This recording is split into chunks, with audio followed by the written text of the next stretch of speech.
Starfleet Underground. Every week, we'll take a look at the latest Star Trek news and then check out a current or classic episode of Star Trek. Into the rift we go. It's a void. It eats photonic flares, and a Dot 23 dies screaming. The computer gets emotional. Gray asks Zora to play a game. Saru puts the smack down. Does Book have daddy issues? And Burnham gets hot when Zora sings. Meanwhile, the whole crew is buffering, including Grudge. You're kidding. All of them? Oh, I get to, hopefully when they die down, I can take my earplugs out. It was just, I appreciate the fact that they were, okay, thank you. We actually, I'm surprised 007, you've actually turned into a quite capable Dot. I got to talk to Chief to see he's done any programming. Thank you for pointing to the light. I am aware. Thank you. Okay. Thank you, everybody, for joining us for another episode of Starfleet Underground. Sorry we're a little late. There was some away missions and stuff. However... Wow, are you tweaking? Tweaking on what? That was really fast. Yeah, I was talking fast because I'm aware of the time frame, so I'm not tweaking. However, that being said, hats off to Chief because he was manning the ship by himself. And if you haven't heard, he did something which I had no friggin' idea can be done, which is taught the Dots to sing. It was Jingle Bells, but yeah. That was so cool. I didn't even know they could do that. And I'm sitting there and my mouth is just like wide open, a gap. And I'm like, this is the coolest freaking thing. Like we have that one alone. It really. Hey. So, it was definitely something. It was like that commercial with the people ringing the bell or spastic, but it was more wonderful than that. Well, I can relate though. It's kind of like the commercial where the Hershey Kisses bells are ringing like bells. It was that kind of level of coordination to get that to happen. And then you got the Dots to come in and do percussion. I was like, what the what? If we're not careful, the Dots might teach the Tribbles how to sing. Oh, my goodness. No. We're going to wind up having entertainment now. People are going to be wanting a command audience for those Dots. It was great. Okay. I was so amazed that they did that. I just fell off track. Of course, it's the holidays here or back on Earth, so we don't have any guests because everyone's got things to do. And we had our away mission, but I'm here with a full crew complement, as you've already heard. So I have my wonderful science officer. Hi, I'm Heather Ferris. I'm the science officer, and I'm the one that makes the captain the tea with all of the weird ingredients on it. So if he does any time loops or if he like blinks in or blinks out, I'm the reason. I'm the cause. I'll probably get written up again. Wow. Well, She's still just drug dealer. Yeah. I still had to seal the minutes in our session from last time that I had to have you in my quarters. So, also, before we go to our wonderful computer person, my number one, I also want to tell you that the reason why I had to put earplugs for the entire crew is because one of the Dots apparently died. It's their first cousin died a horrible death. And all the Dots were doing something which they heard my first officer and my science officer do, which was scream for Sto'Vo'Kor. So apparently the Dots are now believing that there's a Sto'Vo'Kor for Dots. Oh, so they all started to scream and yell. It was quite horrendous. I mean, they have a pretty loud speaker, but it could be way louder than it was. So be happy for that. Oh, my God. It was bad because one took it up and then another one went Sto'Vo'Kor and then it did. So, you know, they're all doing Sto'Vo'Kor. And I think they got together in perfect harmony to scream because you taught them jingle bells. Right. So there was that. So our number one. Hello. Did the Dots disconnect him? Oh, goodness. Patrick? He said he was connected and now he's reconnecting. Right. So the Dots did something to him, apparently. No, it's the stupid Wi-Fi here. Like it was kept cutting in and out, and you were sounding like you were like someone had hit you with 60 units of speed, and so I just plugged it into hardwire. Oh, I know you like plugging it in. So here we go.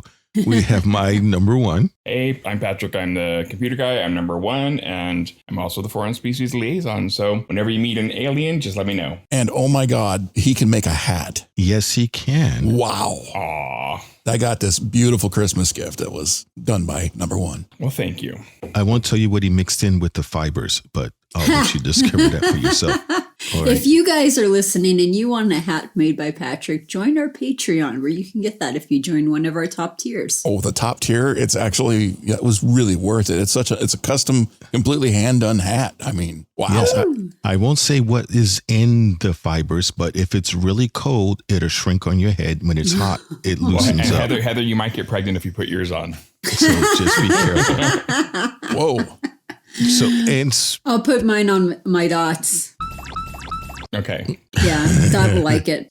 and now we have our chief who did such a marvelous job with the tribbles, and it is just amazing. What am I going to do about that hat now? Oh my God. I actually played that multiple times and trying to see if I can download it into my old style Earth phone as a ringtone. Don't nobody calls, but I'll figure it out. A good That seasonal. is so Yeah. cool. That was fun. Hi, everyone. I'm Rocky. I'm the engineer of the show and the ship, and can make Dots and Tribbles sing songs. He's also a conductor. Yes, that was sing a amazing. song, Although sing out loud. They did sound a little 9 Inch Nails at the end there. So Yeah, they was did. I so noticed great. that. Love 9 Inch Nails. Me I too. figured most of our audience would probably get off on that. So Head like a hole, baby. Head like a hole. And as I've been told in my life, everybody that I have been with says that they love the 9 inches. So that's pretty cool. Oh my, Captain. Yeah, I'm sorry. You meant centimeters or nanometers? Oh, No, I jeez. don't think so. Be careful before I send the singing dots to your cabin and they'll give you up all night. you know the whole controversy of the sex and Star Trek stuff, because we're getting a little sexy here. Yeah. That video I recommended last time around by Jesse Gender, YouTube flagged the fucking video. Of course Really? they did. Yeah, apparently there's too much adult theming in it, and they made it 18 and over. Oh my goodness. That was a whole big thing on Twitter from them, and I was just like, wow, that sucks. Yeah, they don't have their algorithm right yet. No, they don't. No, they don't. But hey, it's just amazing. You can have people with their heads cut off exploding, but oh my God, that's nipple. Permabam. It's like, You can have people do like really, really rude, practical jokes on people, like dangerous shit, and it'll go right through. But Yeah, you can say racist, homophobic, misogynistic stuff, but you call a little white Barbie not Censored by Section 31. cunt and you're banned for life. Oh, damn. Is that what happened to you, number one? Yep. Oh, shit. you got to be careful what you call. Censored by Section 31. Well, I'm sorry, but Censored by Section 31. she is a see you next Tuesday, and so I told her so, and Twitter said bye-bye. See you next Tuesday. Gotcha. 10-4. Twitter's really sensitive. we have ways to make sure you don't do that. Or instead of see you next Tuesday, it's charisma, uniqueness, nerve, and talent. Nice. Well, since you're on a roll, I'm going to roll you over to corrections. We have any? Let me check subspace, but I don't believe we had anything. Nope, everything's good. Hold on a second. What do you want, 007? Oh, okay. Well, this time, thank you. All right. This show's being brought to you by Patreon for our Patreon users, as well as Section 31. And if you're under the age of 18, this is for adults only. So stop listening now. And the only show you can listen to is our Christmas one. So go back, listen to that at least, I think, 10 times, and you'll equal the length of how long our show lasts. So enjoy your experience with that. And remember, kids, the phrase is "see you next Tuesday." That's right. See you next Tuesday. Thanks, Well, you know how kids are. They listen to the same thing over and over and over again. I don't know how many times I've heard that like shark song. I was gonna say, not only kids. Oh my God. Yeah. Yeah, not only kids. Yeah. I think Patrick had a kid over in his cabin because I walked by it the other day and I kept hearing somebody inside going, again. So I don't know what he was doing in there. But apparently they liked it. I think you were in a hollow program of your own making, because that was not in my room. Yeah. Then somebody knew how to through their voice because it was coming from your cabin. No. All right, well, let's go ahead and jump into the news. And I'm sure that we get some exciting news. Well, at least I think it's exciting. So, Heather, what do you got for us for your news? Hi, Captain. So I got 3 articles this week.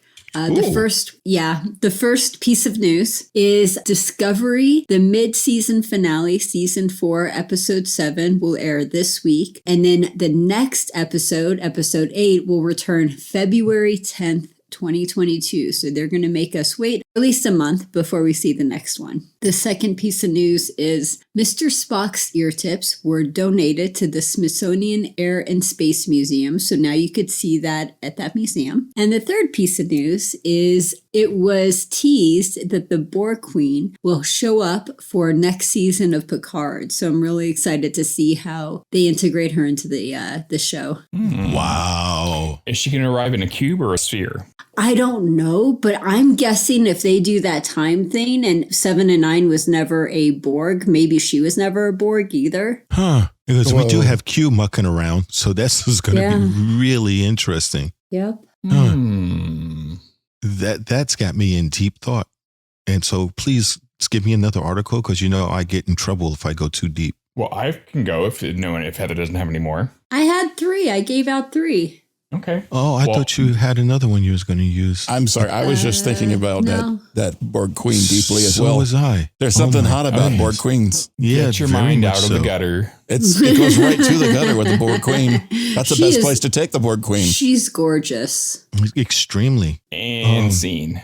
No. Okay. So on January 5th, Hulu will be getting rid of Star Trek, the original series, Next Gen, Deep Space Nine, Voyager, and Enterprise. They will all be leaving the streaming service. Oh, man. So if that's where you watch your Star Trek, you ain't going to be able to no more. So now you can only see it on Paramount. Yep, they're circling the wagons. They're going to make a paywall that nobody can get through in order to see Star Trek. So, which is a way to make money and a way to piss off some fans. So there's that. Either that or it's a way to promote piracy. Oh, well, that's for sure. Yeah, like The Matrix was the most pirated movie over the weekend. That was serious? HBO, sir. I watched it on HBO. I did not, pay a lot of money for that.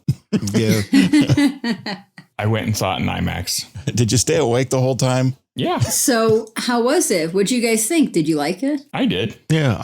Was it worth it? It was better than the second Matrix. Okay. And That's definitely good. better than the third one. But not as good as the first. It wasn't as good as the None first. of them are as good as the first one. I can't so believe people good. are freaking out over the rest of the series because the first one was the best one. And the rest of them just kind of, it's like they got the money printing machine, they turned it on and let it go, not paying attention to what kind of money they were printing. Yeah, but the second, the 1 Year Revolutions was definitely, in my opinion, better than the last 2 they did. But like you said, Chief, Resurrection. Definitely, that's what I said. What You did said I say? Revolutions. Matrix Erection, what? Damn, this tea. I thought I could avoid the That's After Dark. Did Heather watch the wrong movie again? Yes. What? It's possible. You were watching The Matrix Erection? Yes, It's I was. Possible. The Tribbles and I enjoyed it very much. Oh, dear. Yeah, I know. Well, She maybe sent me not an so article. much the Tribbles, but No, she sent me an article and told me to watch this new Star Trek called Discovery Under the Blankets. It's like, what? And it's like, I don't think this was Star Trek. And he's like, oh, wrong link. So, Ew. it was that. Okay, Chief, what do you got for us? Oh, wait, did I skip Patrick? Oh my, shut up. Go ahead, Rocky. Okay, so this was some cool news I just discovered.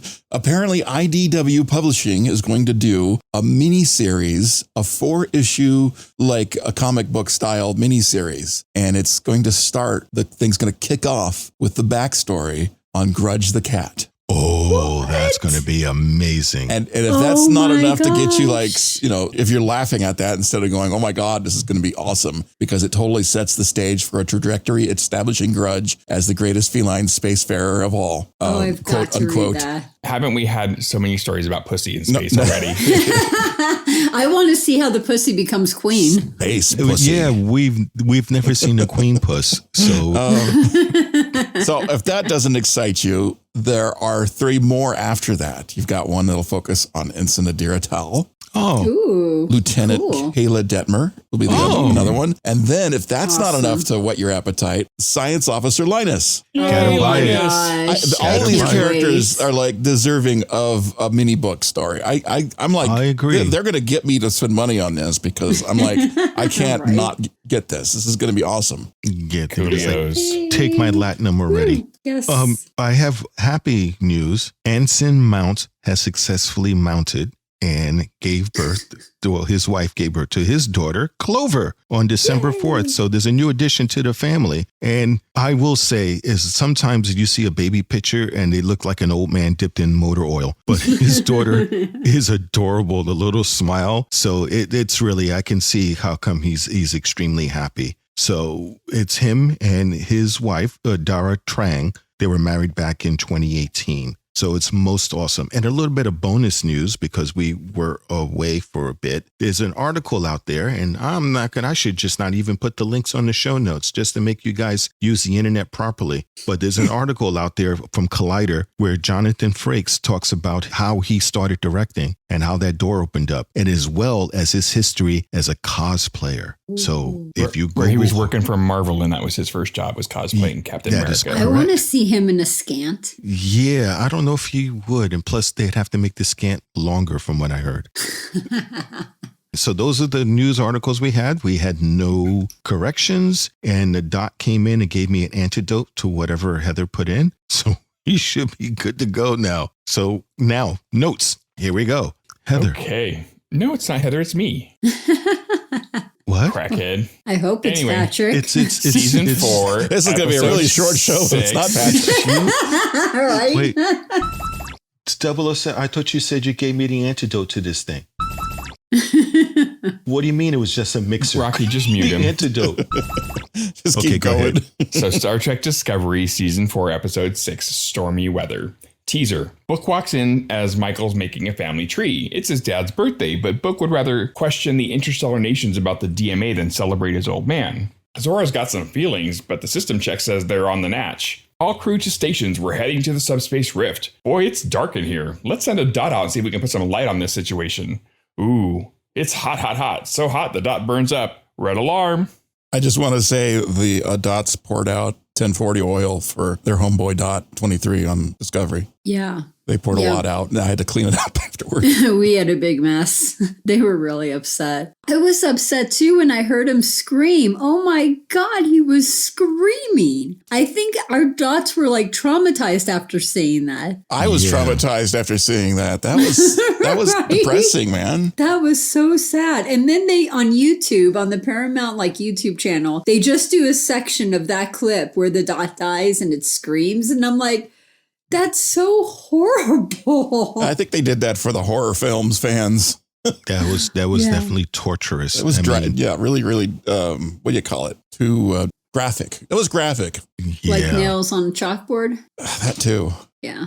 It was really horrible. And to see the Dots all on board our ship kind of take up the scream together and started yelling, and it is really so needless to say, I don't think we'll be able to send our Dots anywhere further than maybe 10 meters from the hull from now on. Not after they saw that. No. Well, I mean, if only if we're in a subspace rift. Otherwise, I'm sure we can send them out farther. It would be fine. Well, it did scare them because now they've been every corridor they go down, they turn the lights on.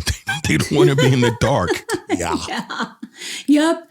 And when they went to the funeral together, they all huddled together in one shuttle and they wouldn't go by themselves and they had to be with everyone. Yeah. Well, Zora's got something to say about that. She's got some feelings going on. Yeah, she does. I got feelings. She's got emotions, So basically, I thought she was going to be playing Ooga, Ooga, Ooga, Shaka, Ooga, Ooga, Ooga, Shaka.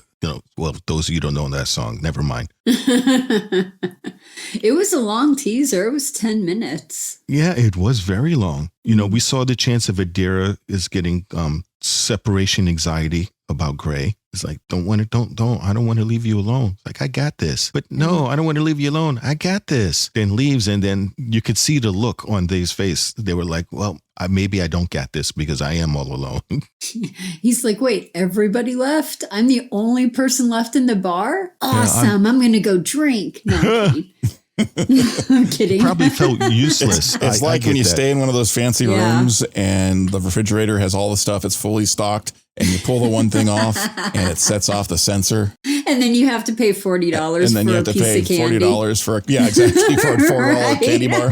Yeah. I mean, Gray was feeling like a Dunsel, and I get that, And for those of you that don't know that trivia, gold star if you remember what Dunsel is and where it came from, that phrase. Is it dunce and tinsel? No, it is not. I mean, isn't that what I call you all the time? Oh, damn. Well, if you call me that, then you should understand what does it mean, because obviously you know the meaning, else you wouldn't call me it. Wouldn't it be a Christmas dunce because it has tinsel on it? No, Dunsel is means well-endowed stud. So thank you, Patrick. Oh. No, it doesn't. Oh, okay. Actually, when they had the computer on board the Enterprise in the original series, the M5, and when they were doing war simulations, one of the captains called Captain Kirk Captain Dunsel, and he got really pissed off. Useless or superfluous. That's right. It meant a useless piece that serves no purpose on a ship. Ooh. And so that's what Gray was feeling like. Okay. But I like the way Gray took charge of the situation. And although I guess that happened later in the show. But next section. Yeah. Okay, let's go to next section. Well, before we go on to next section, one of the things that they were talking about is they were mentioning all of the other ships and how they experienced the same thing and what they experienced. And I just want to point out, Enterprise was noted to have heated plasma, and that was either Star Trek Insurrection or that was the episode Force of Nature. And then Voyager charted ionized particle arrays, and that was either the Omega Directive or Cold Fire. Oh, nice research. Thanks. Outstanding. You see, you're worth every bit of money that we don't have to pay you because it's Starfleet, but still, you're worth it. We don't get paychecks for those of you who don't know. No, as long as you guys let me use the replicator so I don't have to cook. Yeah, after I saw what you did to that toast. That's money saving for everybody. Thank you. Dude, that's life-saving for everyone. When you burn water, that's That's scary. It's like when you turn on the sound of space and it's supposed to be loud, but there's just nothing there. It's nothing. It's scientifically impossible. It's just like Heather's cooking. Dude, seriously. They turned on the windshield so you could see out the windshield. There was nothing. That was like a black void. And she's like, Michael's like, can you give me visuals?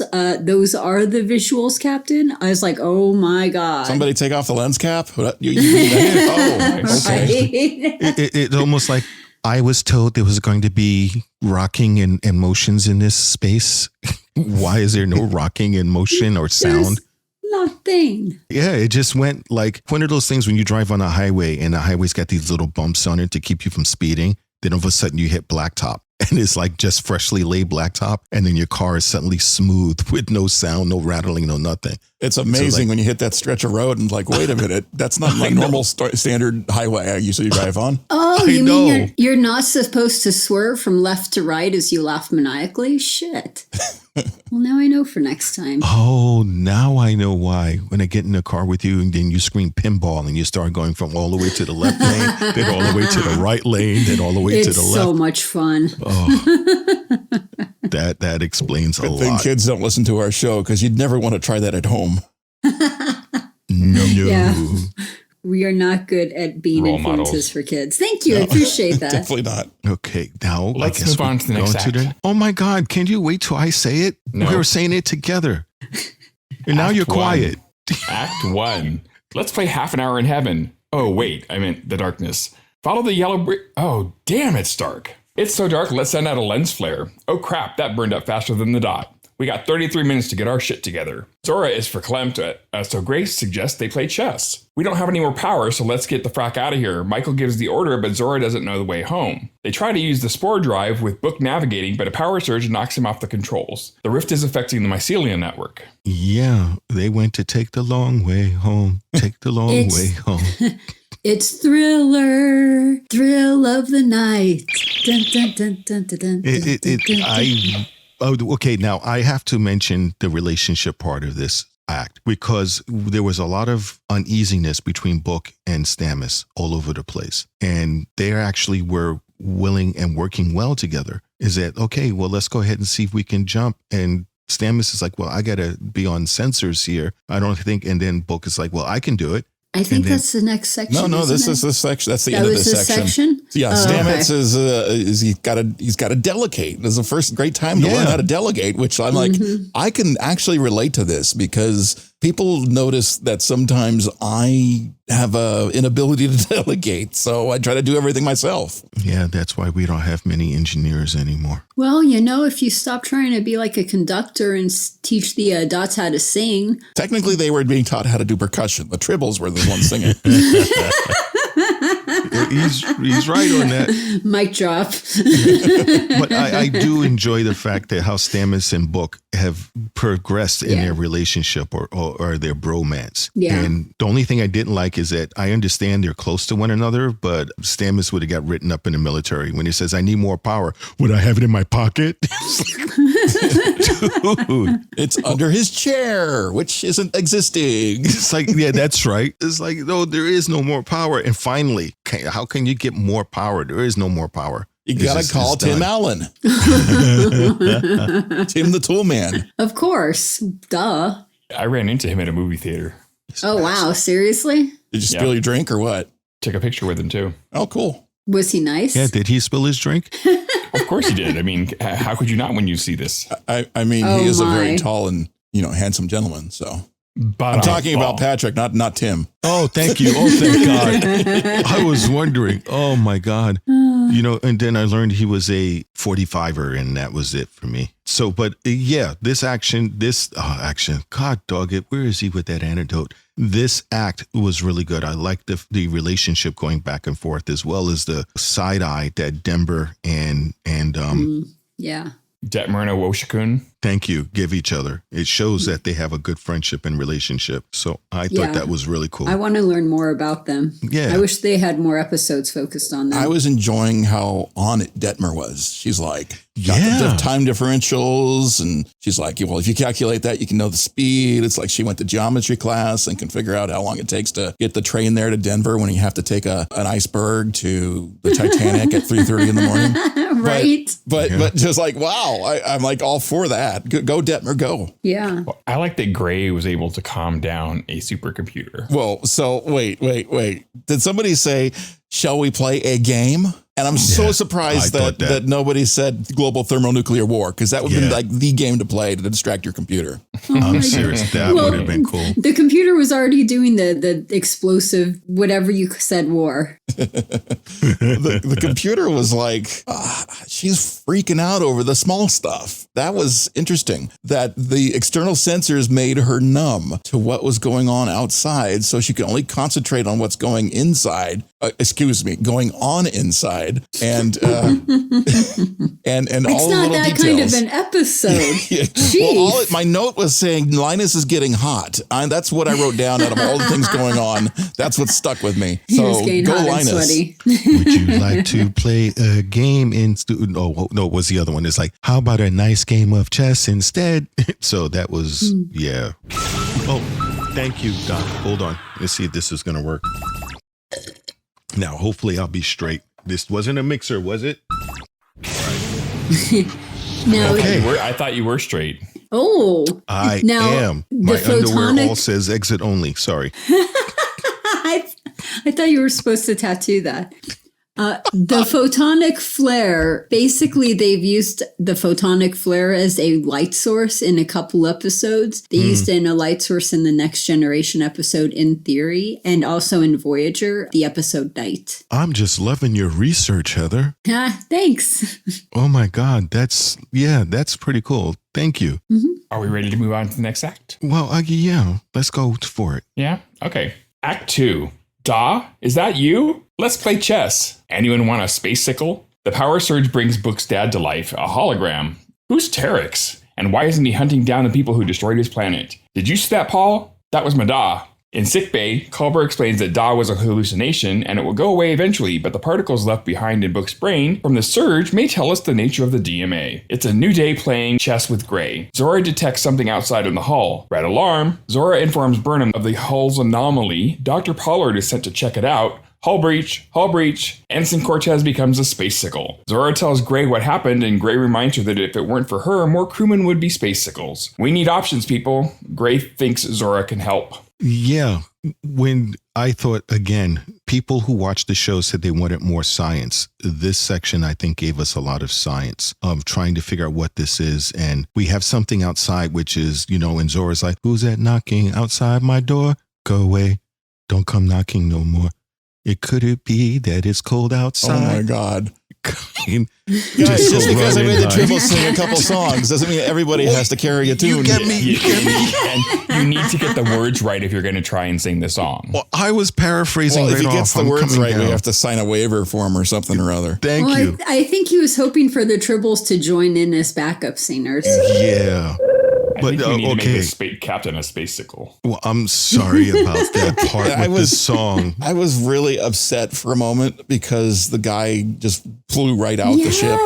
But so was I. But my first reaction is, well, why didn't they just beam his ass back in automatically? I mean, Zora's watching the whole thing happen, but then it occurred to me, we're in the void. It's not like he just went out into space and became a space-cicle. He went into the fucking void. Jeez. Well, now he's going to come back. And became a void-cicle. Yeah. Oh, man. He basically became one with the missing dot. His life was voided.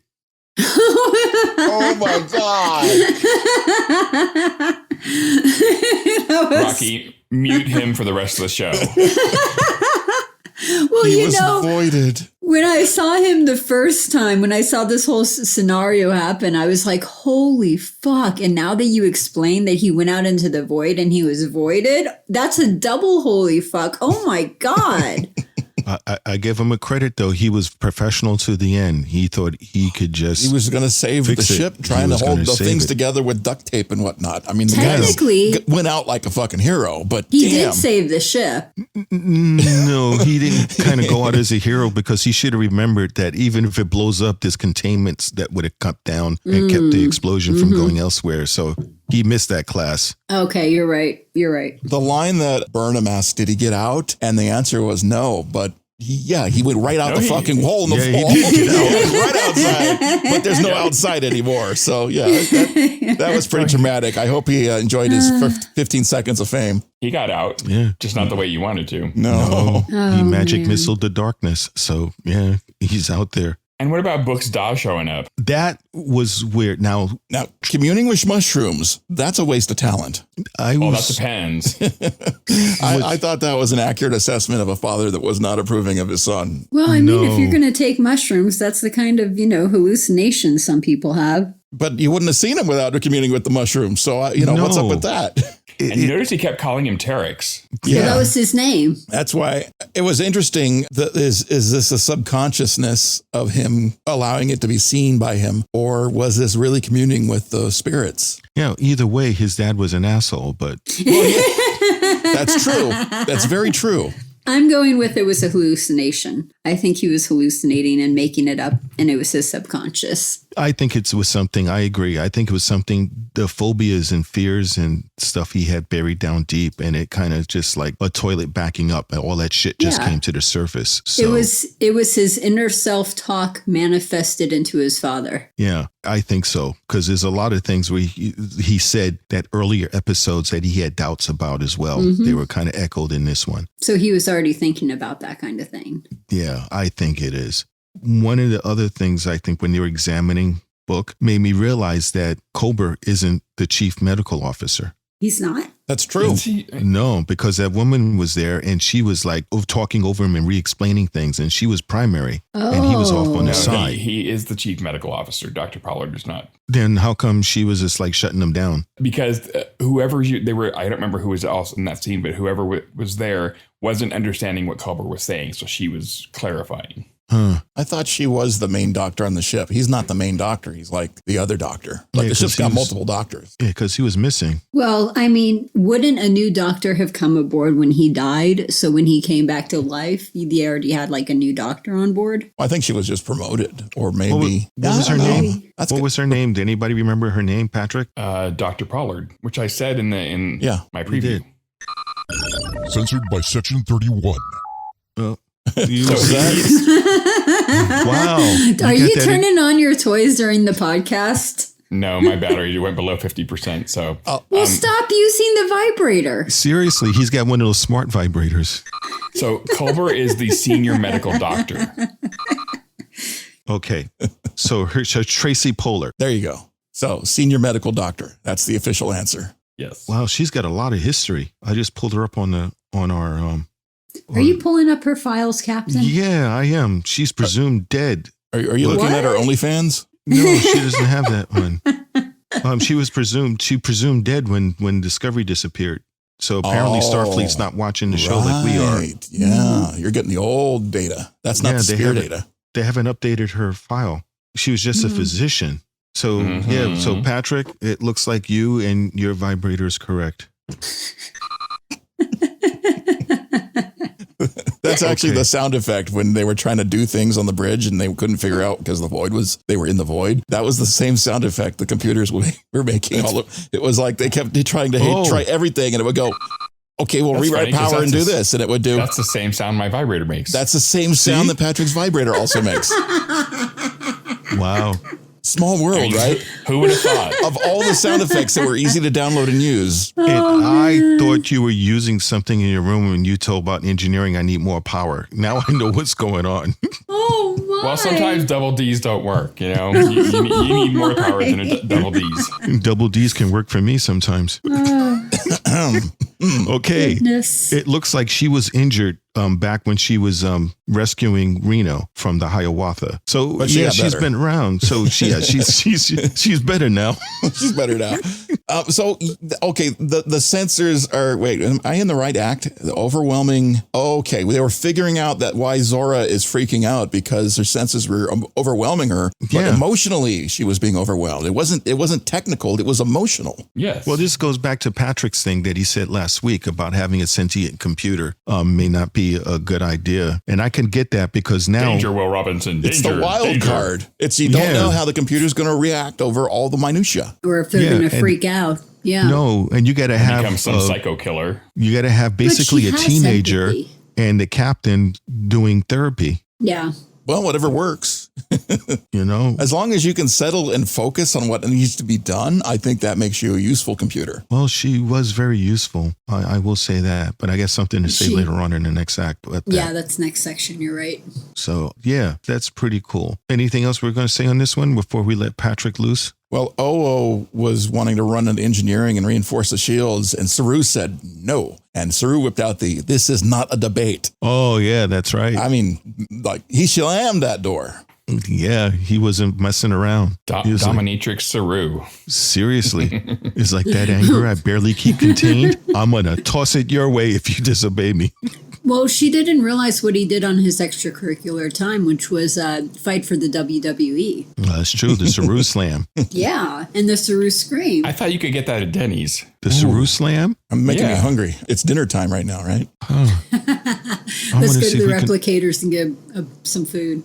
I'm going to see if I can get that. Now I'm hungry. Thanks a lot. Okay. Next section? Well, not yet, because we haven't talked about the figuring out what the particles inside Book's brain are doing. And the clues that gave them. Aside from making his dad appear? Aside from making his dad appear. Yeah. I did not drift into the next section, right? No.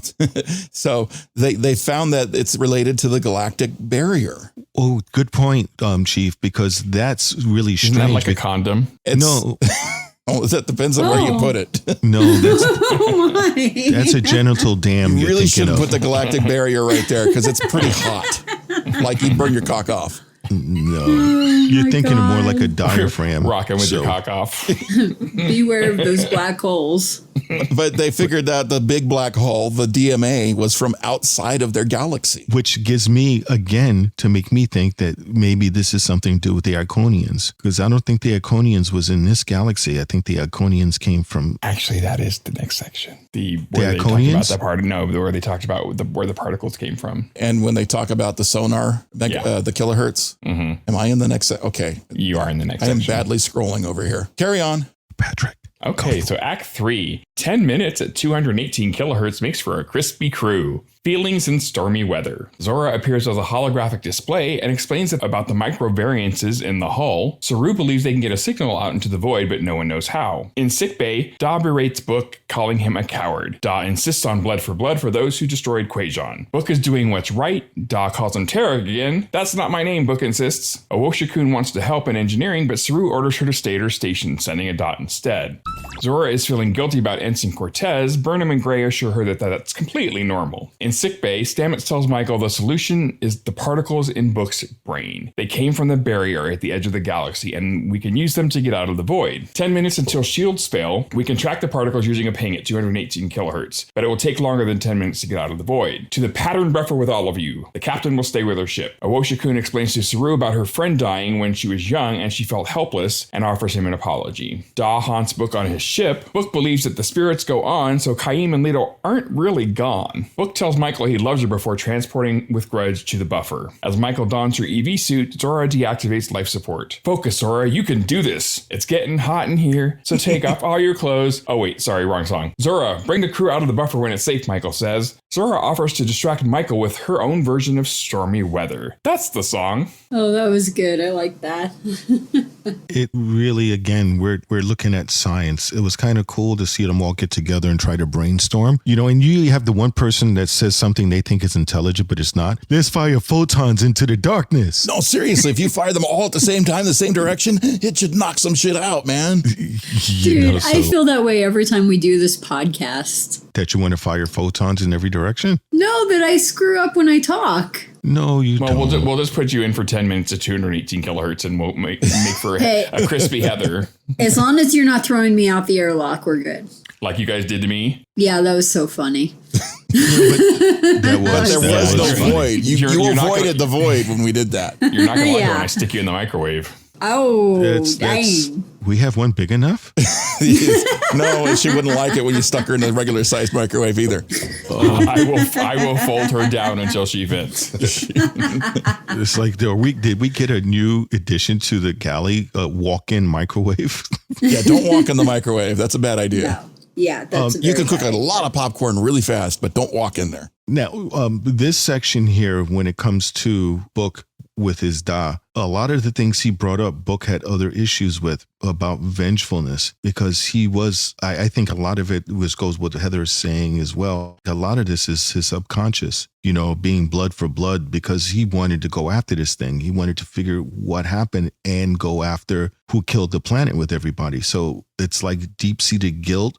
He's fearful because Michael left him to be on Discovery. And so there's a lot of things in there which I really think, you know, it is. And it shows like even his subconscious tells him, yeah, I know you hate your dad because, yeah, he was an asshole, basically. He was triggered by all of these things that he doesn't normally feel blood for blood, that hunter's creed, because when he came up, he wasn't about that. He was about the transworms and talking to these nice big worms that like to put you in a trance. Yeah. Yeah. You know, when you go to a nightclub, you always want a transworm with you. Yeah, you do. And let him out. Chicka-boom, chicka-boom, chicka-boom. But then, you know, and that's how he first met, you know, Michael, is saving one of them. Yeah. I always saw Book as more peaceful, not like a hunter. I mean, he's a badass. He could kick ass. He's a good fighter. But he always struck me as a more peaceful type of a person. Yeah, he's a nice guy. I mean, really. He's got a cat. I mean, what's not to love about Book and his big-ass cat?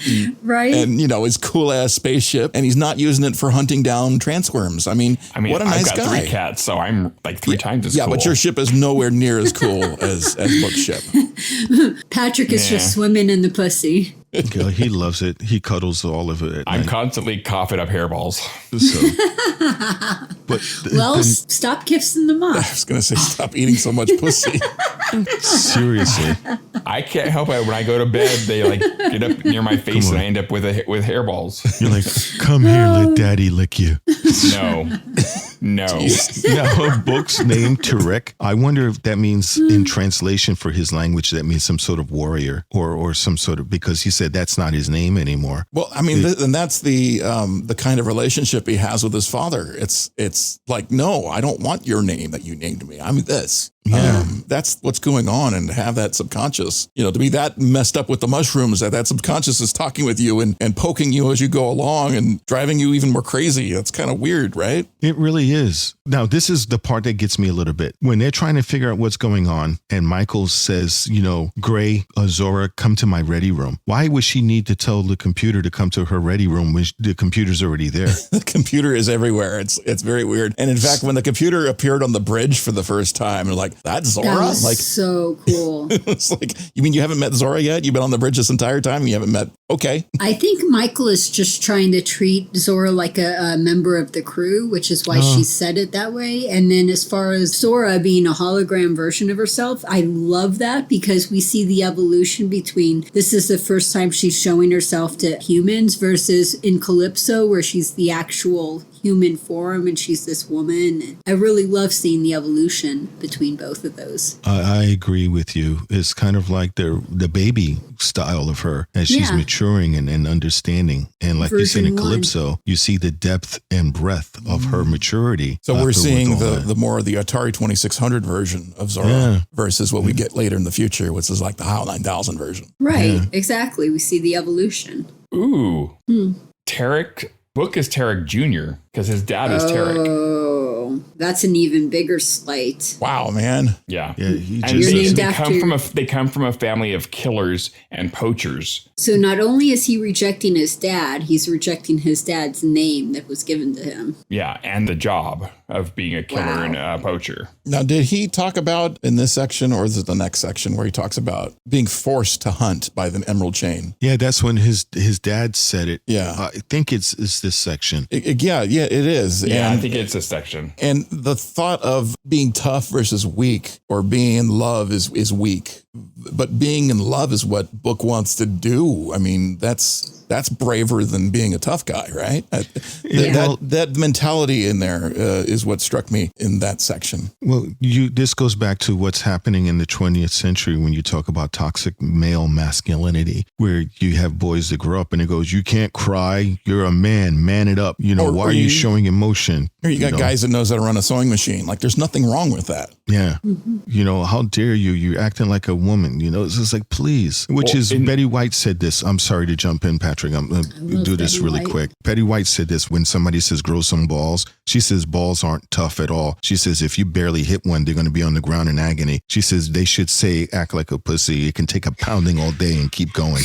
I love Betty White. So Betty White is awesome. She'll be 100 next month. Oh, wow. God bless her. Yeah. That is so cool. But according to Memory Alpha, it doesn't say Terex was forced to hunt for the Emerald Chain. It just says he hunted transforms for the Emerald Chain as a means of supporting his family. That's forced. Which is even worse in a way, because if he does it to support his family, that means he did it of his own free will and went against, his son said they're sentient. Oh, that's right, because he teased him. I feel their pain, Dad. He was almost like mocking him. Yeah, he's an asshole. It was not. It's very. You can see where the emotions play in the. It was not an Andy and Opie moment. No, it definitely was not. No Mayberry here. No. And for those of you who are too young to know what Mayberry was, go look it up. Oh, you're not going to explain it to me? It's a lot of black and white television you'd have to watch. Yeah. Andy Griffin and Ron Howard. One of his first roles was Ron Howard. Yeah. Yeah. When he was a little Opie boy. Taylor. So that's free on YouTube, right? It's free everywhere now because the thing is old as hell. But probably. Okay. But what's really cool is that she apologizes to Saru because Patrick pronounced the name for me. Awoshikun? Apologizes Saru because she looked in retrospect and goes, yeah, I shouldn't have fought back like that. And I liked that in this moment of time where everybody's got to go jump into the pattern buffer, which is a great Star Trek idea, is she brings up that, hey, this, affects me from my point in life. This is why I was feeling this, and I've got to explain it to you. And Saru says, hey, you were bearing witness. That's okay. And I thank you for your story. Now let's beam the fuck out of here. Yeah. And that whole section was so emotional where everyone goes into the buffer pattern.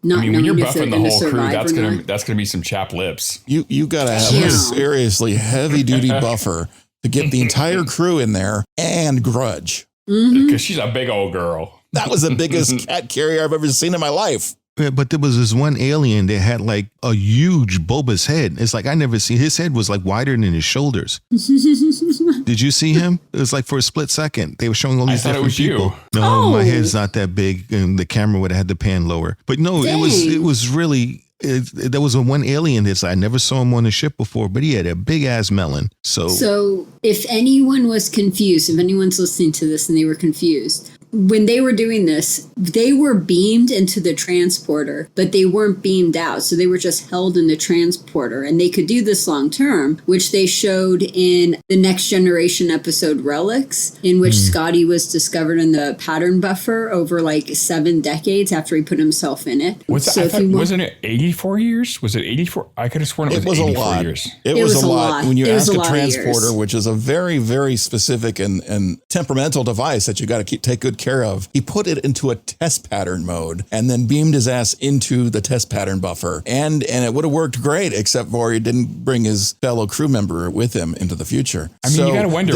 what are you thinking of for 7 decades in a pattern buffer? Or are you just in pause mode? It's like they put the TiVo on pause and we'll just come back after the ship explodes. I mean, this is a crazy idea. And I just love that it brought it back to that wonderful Next Generation episode. It's a brilliant idea. And you think the pattern buffers would work really, really, really, really good on the hot rodded Discovery. And one of the Easter eggs was when Scotty first came out of the pattern buffer, he spoke to Riker, which was Jonathon Frakes, who directed this episode.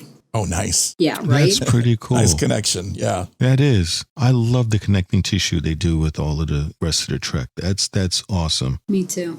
You know, but it makes me wonder about how the pattern buffer could change. I mean, this is not a way you can put yourself in stasis and travel, the long distances. And they don't do that in Star Trek. Yeah, exactly. It's not hypersleep. In hypersleep, you can get Jones the cat in with you when you go to hypersleep. But as long as you don't get a xenomorph burning through the... Yeah, well, we usually don't get xenomorphs inside a pattern buffer, but you got to make sure that the backup power supply is working on the pattern buffer forever, right? I have an idea, that your hard drive is working too. Yeah, and it's not going to go out on you. I mean... Kind of important. It's a scary proposition getting beamed into a pattern buffer. I have an idea. Well, a lot of our systems are redundant on board the ship. And actually, some of the systems has got 3 redundancies on it. Is there a way you can make a redundancy on the transporter? So this way you can back us up when you beam us down. So if Heather or Patrick or myself gets killed, you can just pull us out only when of the the plot requires it as a device. Oh, wait. You can't just do that. You can only do it when the plot actually requires it to make your story work. Oh, that's right. We can't talk about like they did on Lower Decks. When somebody dies and they come back, they never say how come. Never talk about it. Yeah, they don't talk. Yeah, you have to go to the big mountain or the black mountain. Section 31 is going to show up now because you've divulged that secret. There's an entire department within the department of Section 31 that talks about using the transporter for things like this. You were lonely at night too, so the captain wanted to give you some company. Yeah, pretty much. And you know best how to please yourself. So there was that. Wait a minute. What? What? Are we talking about cloning? What? How did we go from beaming yourself into a pattern buffer to pleasing yourself? What? There's a lot of kinky things that happen when you can play with the transporter. Dude, on this podcast, we can make anything sexual. What happens in a pattern buffer stays in the pattern buffer. Okay. And you know what? They had to go in groups. They couldn't do it by themselves. So they had to go in groups. I thought that was interesting. Orgy. Oh my God. Imagine if when they came out, there was mixture. If you were going to go out, you might as well go out in a bang, right? Everyone would come out tan. Well, you had a Tuvik, so you could have a co-stand, a Cobra stand. Oh my gosh. Wouldn't that be something? A Colbit. On the next episode of Discovery. Oh my God, that would be funny. But a Saru. It'd be a Mike Rue, but she didn't go in. Oh, okay. But we're all over the place, but we're having fun. So that's good. I was going to say something and I lost my thought. Go ahead, Pat. I like the book came to the realization that Caim and Leto aren't really gone. That's what I was getting ready to say. Thank you. That made me happy because it gave him a sense of peace. It did. It did. And for him to come out and say the important words, which is difficult for a lot of men to say, is "I love you" to Michael, and Michael is like, "Oh, I love you too." I thought it was all pull out. It's like, God. Yeah, they say that too, or only put the tip in. They only do that on camera. Yeah, that was definitely kind of cool. And then she gets the EV suit in. Oh, and then they slow-mo walk down the hall. Oh my God, that looked Good. And she shares a moment, her and Zora spend bonding time is together. Stormy weather. Yeah. And it's like the ship. Oh my God, that thing was on. You talk about Chief, you talk about the fire. This episode had fire everywhere. Okay, so how many sparklers do they have on that ship? Because they're sparkling everywhere and they're not flammable. They don't set the deck on fire, but it's raining sparks like crazy. That's one of the things the engineering side of me goes, somebody's got to clean that mess up at some point because that's a lot of sparking. Well, Seriously. also, too, they're sitting there talking about how they don't use wires anymore. So where are the sparks coming from? The how are they EPS. getting sparks? EPS conduits. Yeah. Oh, well, shit. the I'm glad you plasma guys know and I conduits were don't. leaking. Yeah, EPS. But you see, this is the difference between Michael and I because she wanted Zora to sing that song. I would have told her to play the Ohio Players Fire. Fire.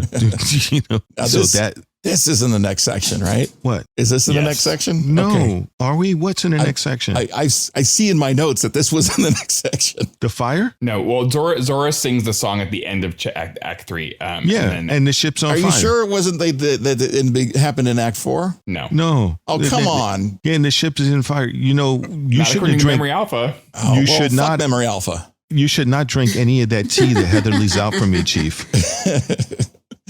But I was really thirsty.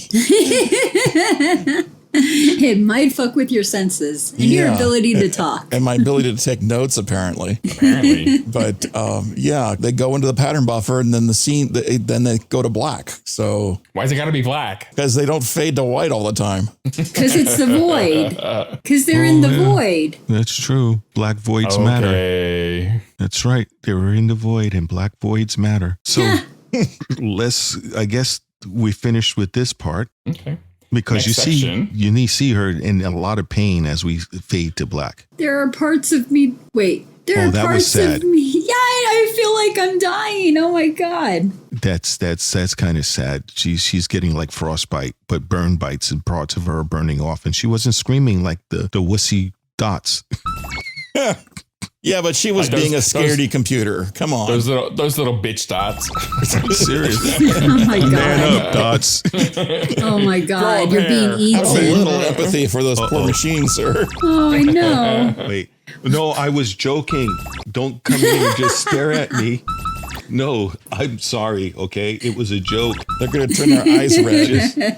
It's sitting there just staring at me. No, look, I'm sorry, okay? I'll tell you what. I'll tell Chief to get you a heavy WD-40 heavyweight for you. How's that? Okay. All right. Sorry. Go ahead, Pat. Okay. Act 4. Overcoming emotions. Family trees and extra-galactic origins. Michael comes to in sickbay. Everyone got out of the buffer fine. Discovery is undergoing repairs after going through the rift with no shields. Saru and Booker discuss extra-galactic origins of the DMA. Book says his Da wants blood for blood. Saru replies that he still feels rage at the council meeting sitting across from the Ba'ul who called his people. The struggle to overcome our emotions is a worthy one, he says. Michael finishes working on her family tree while talking to Zora about it. Zora wants one of her own, so she creates a tree with memories of the crew. That was touching. Okay, so I see where you put the act break. You put the act break after they went through the whole thing and the singing of the song and all that jazz. Okay, I see where my act 4 got mixed up with your peanut butter And all my that chocolate. jazz. Jazz hands.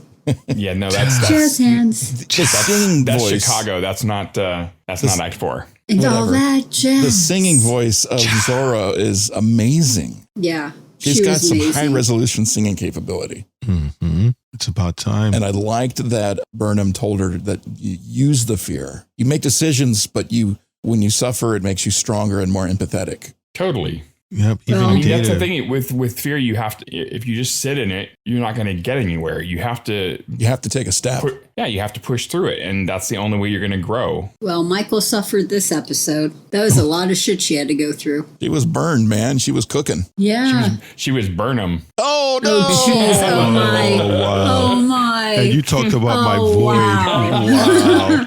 Oh, wow. That one, I mean, it was just perfect. I couldn't help it. There were some cool effect shots, though. I mean, the flamey shots and the sparks are falling. And yeah, I was digging the show. This show visually was phenomenal. Mm-hmm. I thought Yeah. they did use the effects. It wasn't, I mean, it was cool. I was like, that was really cool, but it didn't take away entirely from the scene. Those transitions where they spin the camera into outside or into the, those are some crazy ass transitions, but they're cool. But then they put Burnham in the flamey bridge, and it's good stuff. Frakes did an amazing job with this episode. He always does. That's why I guess they call him Two Takes Frakes, because he knows how to get the actors to really bring it. And it was nice to see the contemplative spirit in which how Michael was finishing her tree of memories. And that was a nice touch. The tree was the cheesiest thing, but I think I liked it a lot because she's got her tree, and then Zora is like, can I make a tree? I'm like, yeah, make a tree, girl. And then she includes the entire crew. As an amateur genealogist, I get what she was feeling, because when you are able to look at your origins and see where you came from, and trace that back and say, oh, okay, well, this person did this and this person did that. And they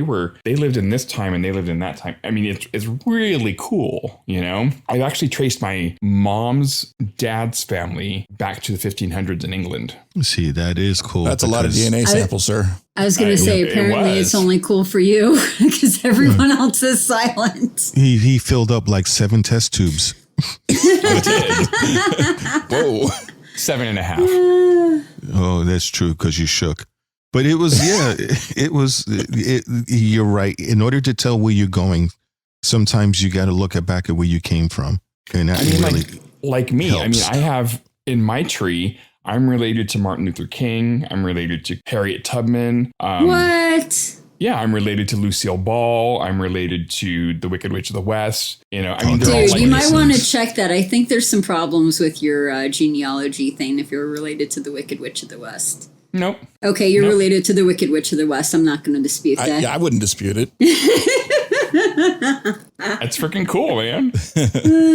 What else was cool was them taking a look at the programmable matter, fixing the ship. I mean, like that'll buff out nice. Scene. They're like, oh yeah, that'll clean right out.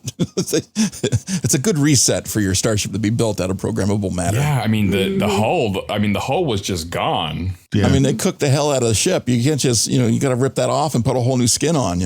Yeah, it's almost like a NASCAR race. He pulls into the dock and it. An hour later, okay, good as new. Take care of her. They really was doing it quick. It's a big pit stop. Yeah, it'll be ready for the next show. Section. What next section? The next show? What? What's going on? Next section. Yeah, if you follow we're on the last one. Yeah, we're on. Yeah, if you follow the way the notes have been taken by number 1 and Memory Alpha, then we're in the last section. We're in the last one. But I have a question for you there, number 1.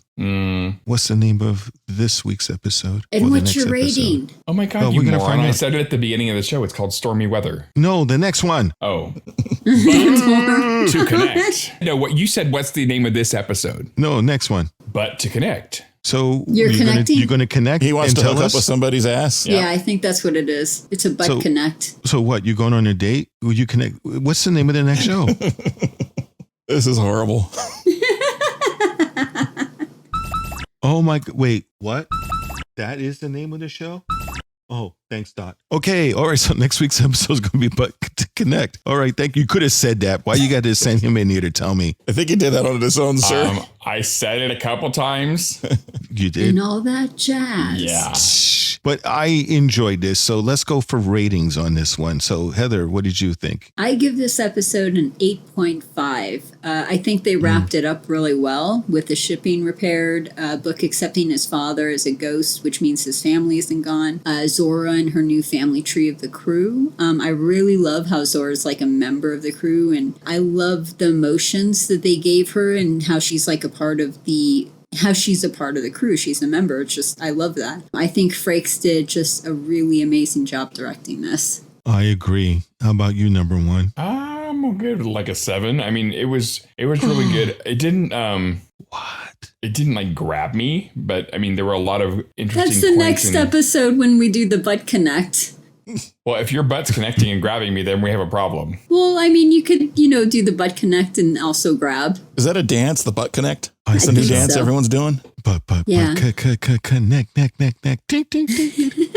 Anyway.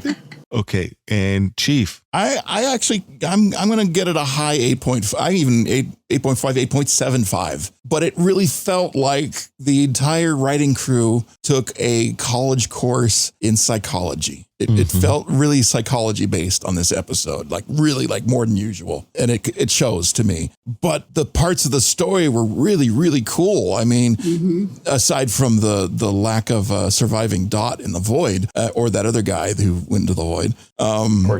Cortez, rest in peace. It was a very thrilling and exciting episode to watch and try to figure out, is the computers, I mean, when you're relying on this computer and it's freaking out emotionally, that's a thrilling thing for me, because you're going up against, or maybe going up against the computer. That I always get a thing out of people going up against the computer. So I don't know. That must be a kink I'm into or something. It could be scary because like the computer, go warp 7 into this area. No, we're going to die. Fuck you. I want to live. The computer's freaking out. You're like, no. We gotta. See, this is the danger of a sentient computer. It's like, you don't want the computer to take over. Hello. Like what I was saying last week. Exactly. Yeah. But at the same time, you want it to protect you and bring you back when it's time to bring you back. Well, so now, there's a lot of trust involved in this computer. You also don't want the computer to have a panic attack either. No. And you don't want it to have a nice singing voice, though. So I'm like +4 on the singing voice. But you don't want the computer also to feel pain, because then if you get into a fight and you get hit with the photon, the ship will start screaming like the Dot. It was really freaking out over that replicator about to fail. Yeah. So and about the oxygen. So, but because for the very things that you said, and as well as Heather, I would give it about the same rating, an 8.5 to 8.7, solely based on the relationship and the fact that they were doing science, and the fact that they did like a Mr. Science from like Dinosaur. We need another Timmy, because he went out the airlock. But it was definitely interesting, and I like the impact of that. And I'm curious what the long-term effect's going to be with Book seeing his dad and the stuff that dug up from it. It looks like he had some peace because he thinks his family members are still alive somewhere. Well, he's dealing with a whole lot, man. The guy's, it's amazing that he hasn't seen this kind of thing all at once. I mean, that would really drive you crazy. Yeah. So I'm curious about the next episode and what's that going to be and how that is. We're going to be doing the next episode, of course, but after that, we're going to be having a break. And chances are we might be reviewing Enterprise again. Not real sure on that. Don't know if I want to torture Heather for the new year. I think I think we're doing Prodigy after this. I think Prodigy starts the way right it works, after this. because Discovery's season finale, or not, a mid-season finale, not a finale, mid-season special, whatever you want to call it, drops, and then the following week we're back in Prodigy. Yep. Oh, so that'll work. Okay. It's wall-to-wall Star Trek all year. This is amazing. I like it. No Enterprise. Woohoo! So you escaped that. Okay. Yes. No Archer. Yes. Hold on a second. No. Lock it down, Dot. Don't let Section 31 get into that counseling session I had with Heather. I don't care. So this Thursday is season episode 7, and then it goes on hiatus, and then it's episode 6 of Prodigy. Good. So we got a lot of Star Trek to watch. Okay, everybody, I want to thank you for joining this show. We had a wonderful show. Sorry it was a little late, but that Christmas teaser should definitely tie you over. And right about now, kids, you should be done listening to it about 10 times so you can actually come back and listen to the final part of us as we get ready to go. So thanks everyone for joining us. Please, when this episode airs, it's going to be before New Year's. Be safe. Drive responsible. Drive responsible. Drive it like you stole it. Road. Yeah. Don't drive like Heather and scream pinball and go across lanes back and forth like that. That's why I'm a scientist and not a pilot. No. If you really have to, drive by Braille, because they got the little dots on the lane. So if you're drive over the dots. And well, not the dots, but the little lumps that they have. And if you're seeing double when you're driving, pro tip, close one eye. Oh, jeez. So you don't see double anymore. So thanks everybody for joining us. Please make sure you catch up with us on all our social media accounts. I normally say them all, but then I realize the Chief does a really good job of saying them all again. So in order to keep the redundancy down, I'm just going to tell you guys, happy holidays, and just don't have a great holiday, but make it so. And if you can, support the show by going to patreon.com/Starfleet Underground. Lots of perks to choose from, and you might even like some of them. Starfleet Underground, beaming into a podcast feed near you. Log on to our website at starfleetunderground.com and send your comments and questions to thecollective@starfleetunderground.com. Follow us on Twitter at StarfleetUnderG and on Facebook and Instagram, we're Starfleet Underground.